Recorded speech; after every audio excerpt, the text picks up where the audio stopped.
Alrighty, so this is my first official podcast and I'm lucky enough to have Natty here with me. Hey. Hi Natty. Hi man. How you going? I'm good. Good. So the idea of this is there's no structure at all, which is what I like. Yeah. And I've been thinking for a while of doing a podcast, and the idea of this is just pretty much asking questions, seeing where things go, what people's views on the world are. Maybe, obviously I'm a yoga teacher and you're a yoga teacher, so what things got you into yoga teaching as well, and why you like yoga teaching and why you believe in it, I think is quite an interesting thing. I've always asked myself but not really had formal discussions with people about why that is. Yeah. So probably just to lead it in is, I guess, what got you into teaching yoga? What got me into teaching yoga? Well, I've been practicing yoga for 6 to 8 years, and I was at a point in my life where I knew I wanted to help people, and I knew I wanted to be fit, and I knew I loved philosophy, and then my practice became more about hanging out with the teacher after class, and then so I went on a retreat with her, and laying in the vineyards in Provence, and I looked up at the sun naked and was like, oh my god, I'm meant to be a yoga teacher. Oh, very cool. And so I came back to Australia and did that. How long ago was that? 2011, 8 years ago? Yeah, 8 years ago. Yeah. And then I really got into teaching, like the training and stuff. Like I wanted to know as much as I could and do as many things as I could. Yeah. So I had the foie gras yoga understanding.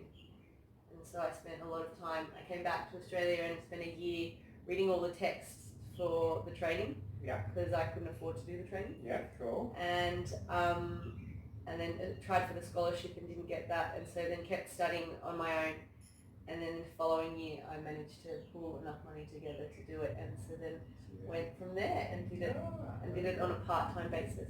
Well, you would have too, like I think when I've been on courses, it's like you would have been pretty well versed by the time you came in, because most people haven't done much.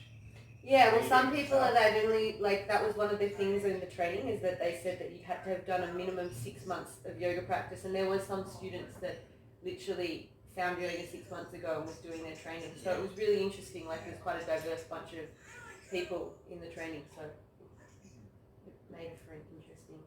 Oh, very cool. And where did you do your training? I did my training through Body, Mind, Life. Oh yeah, and so just like was it the one there in Sydney? Yeah?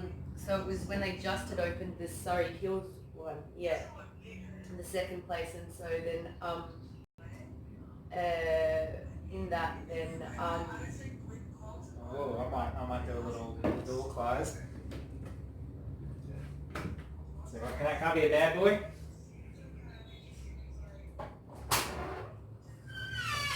Yeah, that's alright. Let's close it halfway. Alright, continue. So we are at Boston's pad. Yeah. Boston's on the phone. And it's Boston's pad, so I can't tell Boston to get off the phone because that would make me a dickhead. I'll come to your house to do a podcast. Don't do your life things. And we've got the cats. The cats will probably at some stage come in. Yeah, totally, but that's part of it, I think, the cats. Because Body of Life is in Sydney, obviously. Oh yeah, look. Oh yeah, you're going for the actual camera. Go for the camera. Don't do that. It's a new phone, and I broke phones all the time. So it's always been in Sydney, yeah? I haven't noticed it anywhere else. No. Now they're like down in South Sydney as well, in Kirrawee. Yeah, but they're basically like Sydney. Yeah, totally. What made you choose them? So I connected with a high school mate of mine, and he told me that there was this teacher there that's just amazing. He was a car mechanic as well as a yoga teacher, and he just was a great guns, and I should go and train with him. And so I did. I went to Body, Mind, Life, and then I just started hanging out with all the teachers and doing lots of karma yoga to pay for my yoga classes. Cool. And so I got to chat to all the teachers before class and stuff like that, and got a better understanding of what I was kind of getting into. Yeah. It was really rad, and it felt really right. So what did you do before you got into yoga? I was working in hospitality and working in offices as always like an assistant or administrator, and in hospitality I was like running bars or managing bars and like restaurant teams and stuff like that. So hospitality work. I think I've worked for a while. I used to do cycling as a cycle mechanic, and it was obviously like, not hospitality, but it was dealing with the public and transactions and then buying things and me being their bitch basically, and like me trying to sell them a bike, which I didn't really care if they brought the bike or not, which didn't really make me a good employee as far as making the business money. So I can totally see hospitality, like when I look at hospitality. Well, I really liked hospitality. I fell into hospitality when I finished school, and I really liked having to like care for people, and that was always something. And so when I started yoga, then like it was the same kind of care thing, but like from a different way. And that was one thing I knew I had to stop doing hospitality when I started teaching yoga, because like I started to appreciate food and drink differently, and so being hospitable wasn't being so grotesque and vulgar with how I consumed. It was being more conscious about that. I think too is that my father, he was a chef, and like a big culture thing there is obviously like there is a big culture around sort of drinking. But there's ways to do that, and I think different cultures. I was always frustrated in Australian culture comparative to like European culture around like food and drinking, and that's what kind of led me to be in London and led me to be in Hungary, and then also what made me appreciate coming back to Australia with a different understanding of the world, and then seeing how you could influence people and affect people in a different way, in a more positive way, and still be able to eat and drink and do yoga. You could do both, because I think it's interesting. There are, like, coming from New Zealand, there's parallels between the two. Like New Zealand's got the binge drinking culture.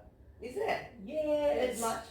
I think it's much of a muchness. Like New Zealand's interesting. There's like New Zealand's always like, oh, New Zealand, and it's like New Zealand's like domestic violence capital of the planet. Like, really? Oh yeah, man. Like I remember growing up as a kid, it was just like I think domestic violence was happening. Like not in my home, but it's like it appeared to be relatively normal. Yeah. And alcohol was always sort of involved with a lot of that. I think it's a little bit different, the drinking. I think more the I'd probably say the binge drinking is more so, like definitely like, I've encountered some real, drunk people here. But in New Zealand it's still there, it still goes along with like, Christmas means get fucked up, and this means get fucked up, and this means... I think that's becoming more of a universal thing with westernization, though. Yeah, it's interesting. So what do you think that probably is a good avenue to go down, is, like, what do you think that's about? Gluttony. Yeah, like what drives that? Consumerism. Because, I mean, obviously I really like... You can appreciate something, like you can appreciate $100 glass of scotch and just have the one, you know what I mean? Yeah. So to speak, and you'll be fine, but because like they're bargaining it to you and selling it as so many different things and getting on your really base chakra, so to speak, and going on that one and going, you get, You get two for pay another half, and you get like it's just... Yes, that's true. We have, in New Zealand, we have like bottle shops, but when I came here, your accessibility is like way, like it's like, like Woolies, like say you went to Woolies in New Zealand and there'd be like the alcohol section in Woolies, right? Whereas you've got like Woolies and then like the other part of Woolies, which is beer, wine and spirits or whatever, which is basically Woolies, but is like supermarket for piss, and it's just like a block blown out by the size of like, I remember going into like one of those beer, wine and spirits and I was like, oh, it's a supermarket just for alcohol. I couldn't believe there was so much different alcohol. Well, what I really liked is like in Hungary, like when I lived in being Hungarian, then you could go into a convenience store at any time of day and get anything. You could get alcohol, you could get your milk and your cheese and your washing up liquid.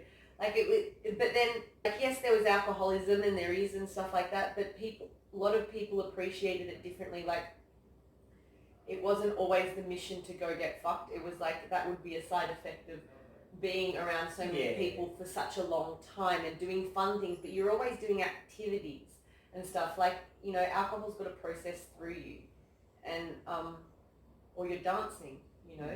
People don't dance so freely through it. I mean, like, in a different way. Yeah, exactly. Well, you can dance at any time and get the same feeling of being drunk, but not be drunk. Yeah. But people have to get drunk to dance, to be relaxed enough with themselves to get to that point.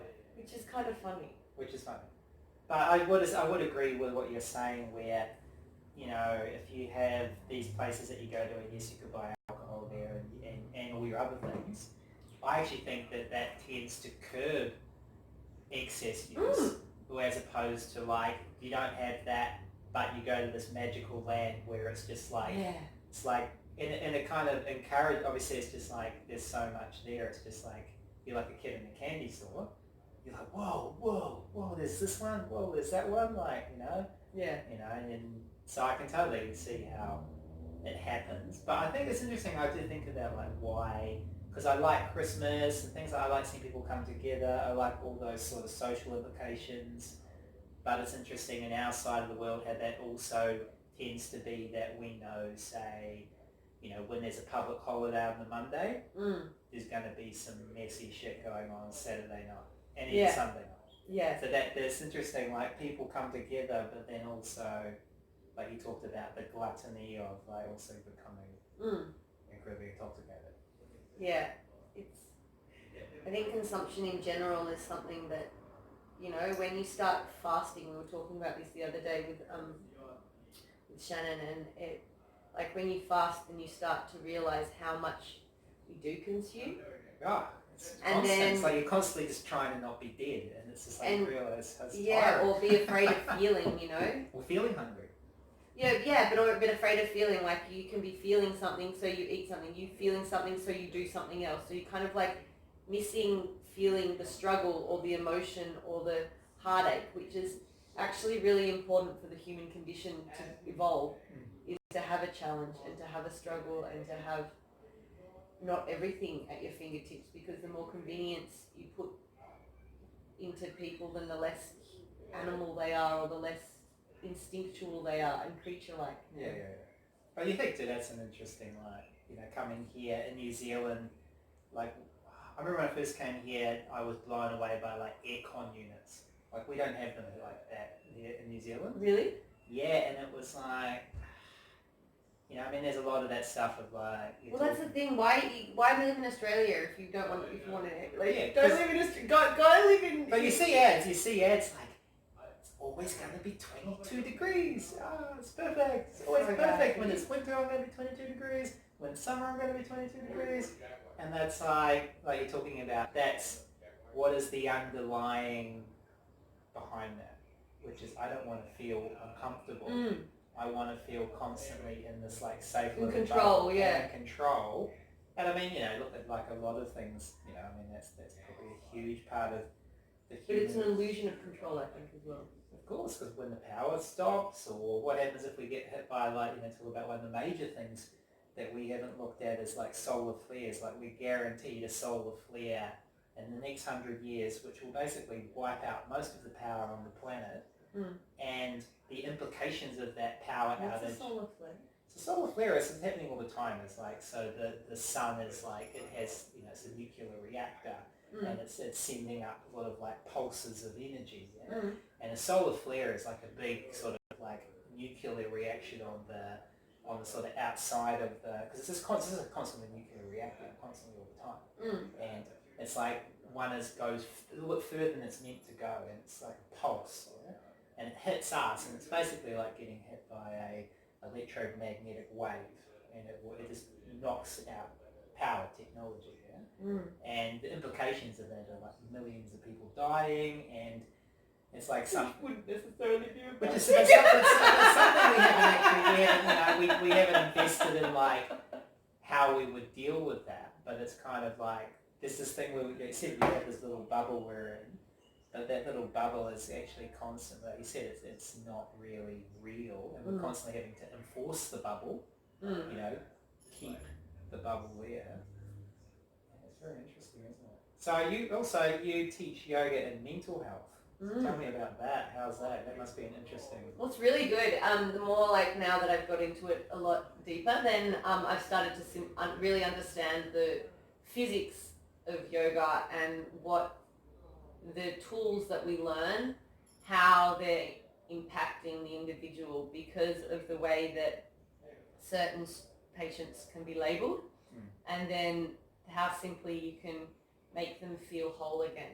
Yeah. And it's really rad. It's been really fun working with them, and I still do love it.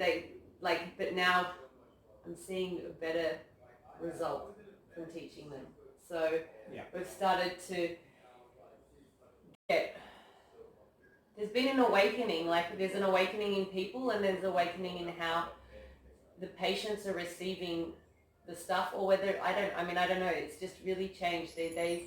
They're getting understanding their bodies a lot more and really quickly. So it's like all of their funk that they've been like pushed on, and they're just it's quite interesting results that you get. More than the average person who comes to yoga in a class because they don't think, like perhaps they don't think there's something wrong with them because they haven't been labelled anything. And so then there's this openness about working with mental health, which has been really, really fascinating. Like people who were really against, or not against it, but were like, work in government servants, what do they call it? Public servants, and just like yoga is for hippies. And so then like having people who are in the in like the Navy and in the police force, recognizing and even tattooing themselves with freaking yoga tattoos after like being to classes, which is pretty like that's a commitment. And although they're struggling after leaving the hospital, the contact is still there, in the sense that they know that they've got this practice that they can come back to when they're ready, and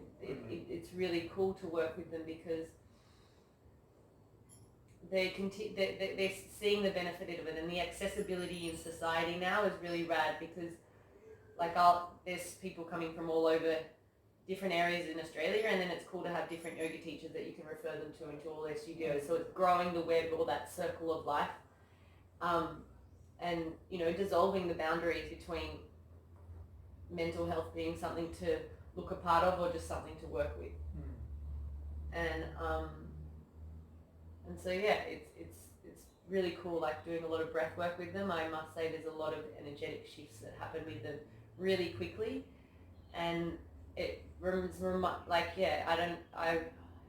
just such joy working with them. That's very good. I think it's one of those things where it's actually, like you said, most of your clientele as a yoga teacher will be sort of normal, people who class themselves as normal, whether they've got some sort of diagnosis or not. But then when you're working with people like you're working with in mental health, where some of them are more crisis situations, it's also interesting because I think you're right. You can see the changes can be like really more obvious. Like it's a lot more obvious what's going on. Like more obvious when you get it wrong, and more obvious when you get it right. Whereas in a normal yoga setting, it's not as... So that setting, I think, is a really good setting for a yoga teacher because basically it doesn't... It pulls no punches. Like if you fuck it up, it can go real fucked up. And if you get it right, it can be like the thing that makes the person like decide that maybe shit's worth continuing on with. Yeah. But in regards to your role in teaching to yoga to them, also within the sort of structure that they're now in, which I guess is, they're in a system which diagnoses them, which also probably medicates them and things like that in certain ways, and their relationship towards that diagnosis. Like, what's your thoughts on the actual, like, your role there? Is like you do what you can do with your role, but also the system you see them enmeshed in. How do you feel about that system?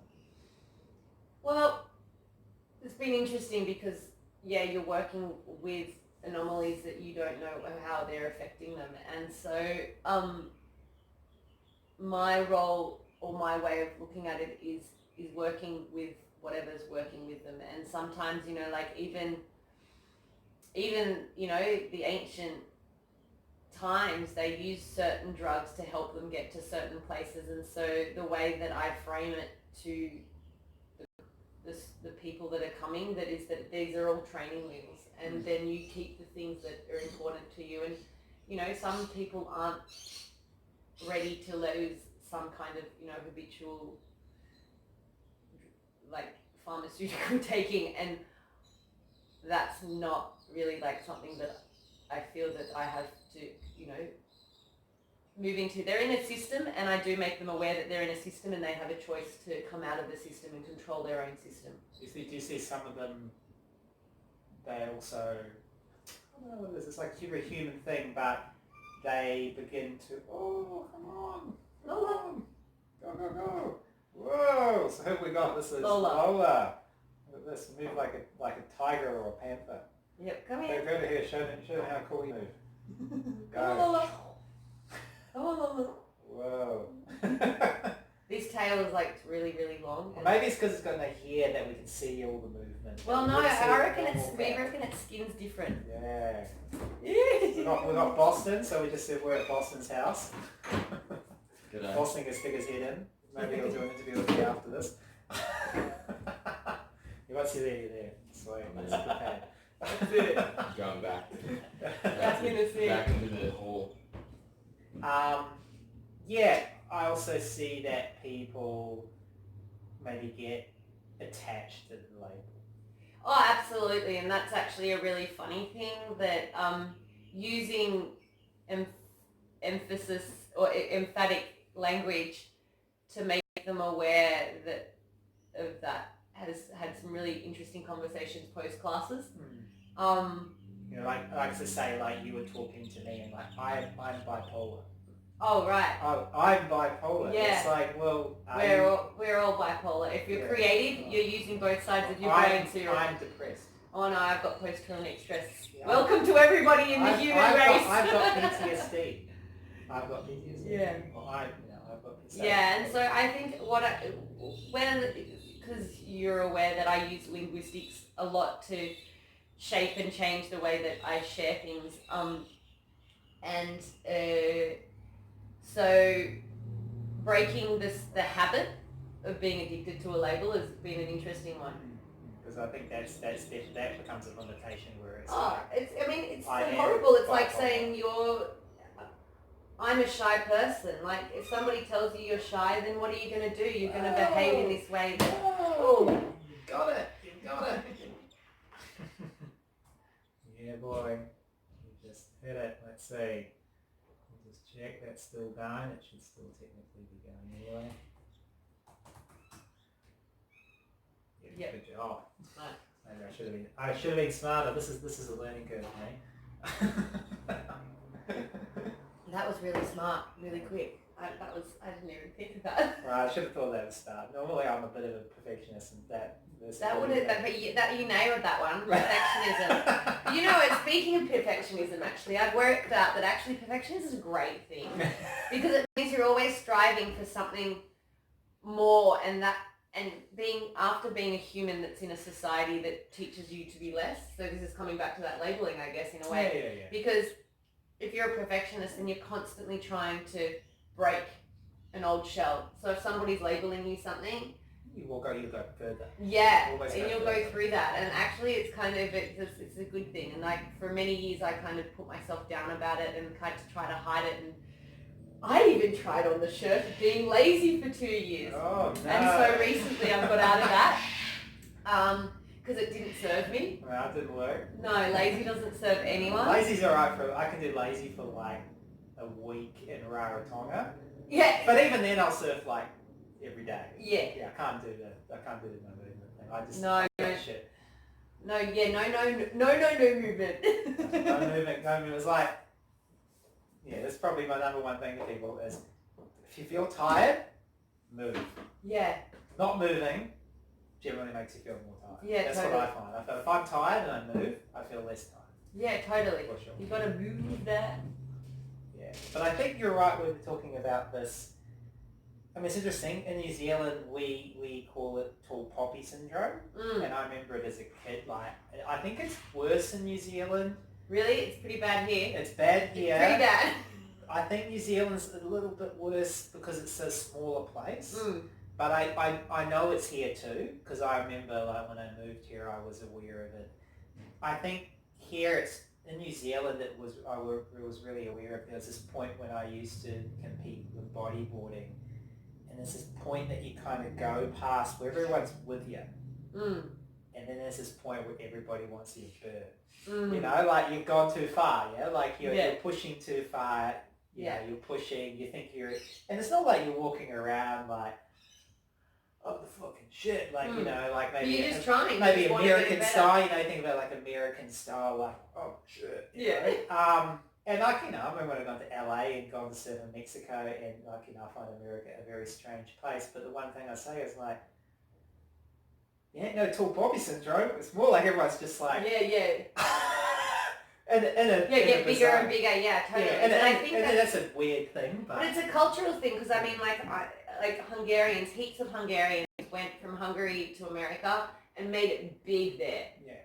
Because they had like Hungarians had this like really crazy creativity in like their genes somehow, and they you know they've got the Rubik's cube, they've got the biro pen, they've got the FPOS machine, like they're nailing lots of stuff there.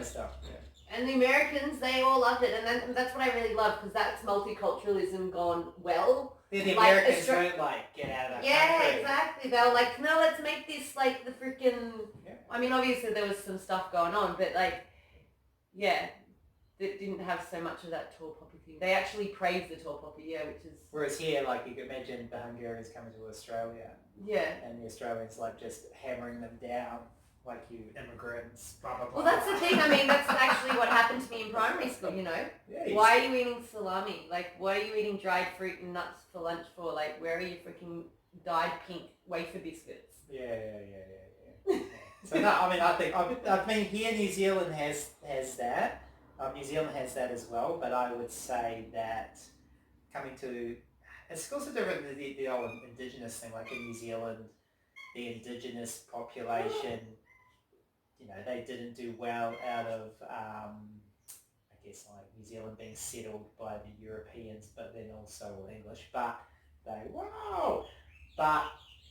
you know, not to the degree that it happened here. You know, like here, you know, I remember being at school and there were Maori and there were other cultures, and it was generally like racism wasn't really a thing that I remembered. But then I could imagine being, say, an Aboriginal or you know, another person from another country in Australia, and I do find the racial stuff can be a little bit heavier. I don't get in trouble for saying that, but I kind of feel like it is. No, I don't think you can get in trouble for anything these days. Greta Thunberg's running the world. It's all good. It's all good. It's all good. So, what would you say, like? I guess like to start to move it towards an end is, I don't know, like what would be your advice? You know, you're working and teaching people yoga and mental health, you're teaching yoga in teenagers contests and teenagers, so teen yoga as well, which is probably like a pretty gnarly thing as well. Oh, it's just a bit, it's special boys. Yeah. What would be your advice to people who maybe are interested in yoga but don't know what to do, or maybe... Be interested in your body, be interested in how your senses work. Just wake up to the awesomeness that the body and life has to offer, because everything's happening for us, not to us. And, you know, get involved, get curious, because there's so much out there, there's so much information, there's so many cool ways to understand the philosophy of yoga, and life, like yoga philosophy is life philosophy. And so just be interested in as many, like follow any path. There's so many different ways to look into it, to go to classes, to read, to study, to just wake up your senses by like not turning the lights on at night time and just working out that, hey, we can actually see in the dark. Did you know that? Did you know that we can see in the dark. Cats know that. Yeah, Cats know so that. be more of a creature because it's like worth it. Doesn't matter what society says about you. You've always got a chance to get the wholeness of being human.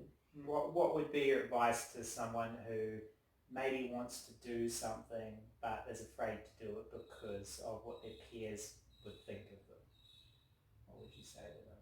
Or even like family? Okay, so I'm gonna like explain a meme. Yep, you can. Go. You know how there's like all these white sheep and then there's this little dog just poking his head out of the sheep? Mm-hmm. Be the dog. Be the dog. Just be the dog. Be the dog. If you want, you know, like if anything, like there is no struggles in life, there's only opportunities. And so if you are feeling something that's not working, then hey, step out of it. Step out of the friends. Who cares? Doesn't matter. Like, you know, you don't get by following, you know, like if you be the starter of it. If you or your friends don't do it, do it. If you're interested, do it. Yeah. I was always the oddball, and I reckon I know you are as well. And everyone I know is an oddball, and we're not that odd because there's so many of us now. And the more that the oddballs feel that it's cool to be odd, then the less odd you feel. That's true. You'll find people. That's the thing. I guess if you take the initiative to follow what you want to do, then you'll find other people who made that choice as well. And there's so much out there now. Like there's, like even 5 years ago, there wasn't as much as there is now, obviously. But like just the accessibility. Like for me, I've been working with this kind of stuff since I was 15, and so just, you know, it used to be a secrets thing. If you used to, have you read the Celestine prophecy? Oh, you too. Okay, yeah, me too. Okay, but there wasn't that many people. Don't tell me. Don't commit us. But now it's like it's out there and it's cool. So it actually, if you're interested in something, go freaking find, search, connect, because we've got the technology, we've got everything there, you know, like Warriors, my poem doesn't come from nowhere. Like it's happening. Yeah, no, definitely. Oh, thank you for your time. Thank you. Thank you for being the first. Yeah. First. So let me we'll say goodbye. Bye. See. And we'll hit that, and then I'll see. Boston can take a photo of us. Yeah.